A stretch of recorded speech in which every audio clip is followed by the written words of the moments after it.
Un petit retour sur l'Assemblée générale du pôle éco-conception performance du cycle de vie qui s'est déroulée le 14 juin dernier à Saint-Étienne à la brasserie stéphanoise.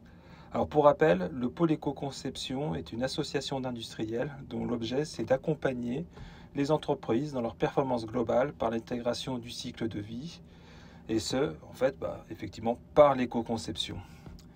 Donc juste pour rappel, notre association est pilotée par le bureau avec notre président Christian Brodack, professeur émérite à l'école des mines de Saint-Étienne. Nous avons la chance d'avoir comme vice-présidente Sandra Chartois-Rivet, directrice RSE de chez Casino.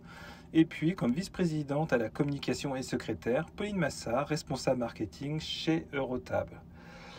Nous accompagne aussi depuis longtemps Gilbert Delahaye, président d'honneur et directeur du développement durable du groupe Casino. En tant que trésorier, c'est Yvan Pupier, CIO de Transport Pupier, et élu à la Chambre de commerce et d'industrie de Lyon-Saint-Étienne-Roanne. Alors, l'équipe s'est étoffée. Donc, le pôle éco-conception, c'est une équipe de 13 collaborateurs situés à Saint-Étienne, Lyon et Toulouse. Donc les petits derniers, Clara, qui travaille sur toute la partie textile, donc Clara Barry sur le textile, Louise Gibert, qui est notre ingénieure agroalimentaire, Amandine Autier, qui s'occupe de l'Eco-Design Hub et de tout ce qui est numérique, Thomas Felpin nous a rejoint pour nous aider dans toute la partie études, éco-conception et ACV. Et Célia Lebrun travaille avec nous sur différents projets, que ce soit l'étude sur les tremplins pour l'ADEME, l'étude sur les réparateurs, et puis accompagne les entreprises et nos adhérents. Un petit point sur le rapport d'activité 2021. Pour être bref, en 2021, nous avons touché 720 000 personnes par notre réseau d'information écoconception.fr ou LinkedIn. C'est près de 192 actualités qui ont été réalisées. Et la publication de documents comme le rapport d'étonnement sur l'éco-score ou le bilan environnemental sur les masques chirurgicaux qui soient en tissu ou réutilisables. Nous avons aussi participé activement au projet de baromètre éco-conception 2020 qui a été publié en 2021 et réalisé un guide sur l'éco-conception de services qui sera suivi en 2022, la rédaction d'une publication au pôle éco-conception. Alors, quand on parle de publication, c'est l'édition en 2021 de la méthode Green to Market en partenariat avec Florence Roulinck, directrice marketing de Marketing et compagnie. C'est aussi tout un tas de retours d'expérience, de podcasts, d'informations sur les entreprises ou de vidéos que vous pouvez toujours retrouver sur notre plateforme écoconception.fr. Le deuxième point d'activité, c'est qu'on a fait des premiers niveaux d'accompagnement auprès de 1200 entreprises qui ont pu être orientées dans leur projet d'éco-conception. Alors, on a des projets un peu particuliers avec notamment des actions collectives en région, comme avec l'action Prime en Auvergne-Rhône-Alpes qui nous permet d'accompagner et orienter les entreprises, et son action jumelle, le programme Oxymore en Occitanie.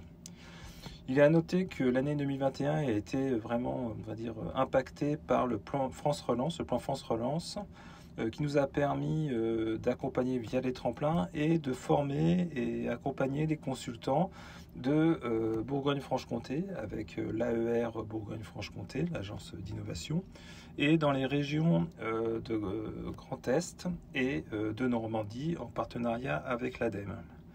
On a fait aussi pas mal de webinaires avec des partenariats notamment avec Écosystème, avec les webinaires d'Écosystème que je vous invite à rejoindre.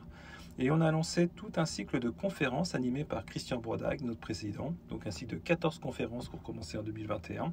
Donc vous voyez la liste qui a été établie sur les réalisations 2021 qui va finir en 2022.